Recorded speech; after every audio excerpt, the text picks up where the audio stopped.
Nanawagan usab karon ang Catholic Bishops Conference of the Philippines kung CBCP sa pagpahunong sa operasyon sa minahan sa isla sa Siquijor.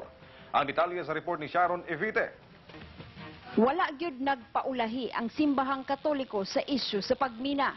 Sa pastoral statement sa Catholic Bishops Conference of the Philippines, kung CBCP gipangayo ang pagpahunong sa tanang operasyon sa minahan. Dito sa lungsod sa Larena, probinsya sa Siquijor, gipanguluhan sa Cura Parroco sa lungsod sa Enrique Villanueva, Father Susano Arbas ang signature campaign sa paghiklin sa Philippine Mining Act of 1995. Aron mahunong na ang mga operasyon sa minahan, partikular na ang minahan sa limestone sa Lazi Bay Resources Development Incorporated sa lungsod sa Lazi. Pinasika dining maong kalamdagan kami dili supak sa pagtikad o pagmina sa atong kinayan isip usa ka pamaagi pag-atiman sa kalibutan alang sa kayuhan sa tao. Supak usab sa operasyon sa minahan ang mayor sa lungsod sa Larena, ingon man ang dulan sa 5 kagatos ka mga mulupyo nga nipirma sa signature campaign.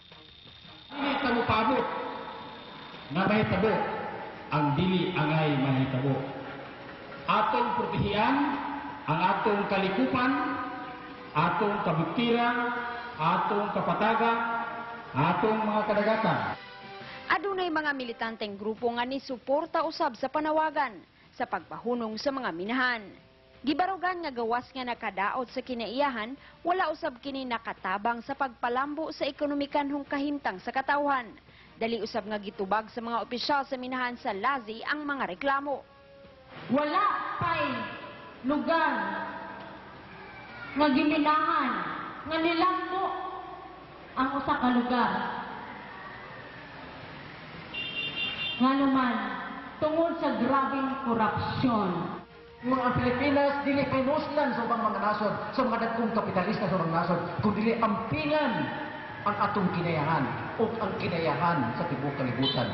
Ang permit natin is extracting 15,000 per day, but the capacity that we can do only is about 4,000 per day. So, and you know, in relation to that permit, meron tayong i-retain na about 60 meters above sea level. We're going to extract mga 70 meters lang. So, ang epekto nini, number 1, pagkaguba sa yuta o kining waste. Actually, ang problema dito sa mga dugay na nga mining company sa Pilipinas, unsaon pag-dispose nila sa ilang waste. As far as with the LGU, yung real property tax that we are paying more or less about 4 million per year on the real property tax alone. Then dito naman sa national, so we are paying yun sa excise tax, sa extraction. Then yun sa PPA, where every now and then na pag may vessel na dumarating, mga few hundred thousands din yung naibibigay. Gipasangil usab nga ang pagpanliki sa Lazi Convent hinungdan sa blasting sa minahan. Apan gibarugan sa tagdumala sa minahan nga karaan na og nagsugod ang pagpangliki sa kumbento sa wala pa ang minahan. Gibarugan sa mga grupong supak sa minahan nga dili supak sa kalambuan basta wala lay makitang daotang epekto sa operasyon. Pwede ka magmina, pero muna-unaon mo sa imong pagmina nga makadaot ba sa kinabuhi sa mga tao.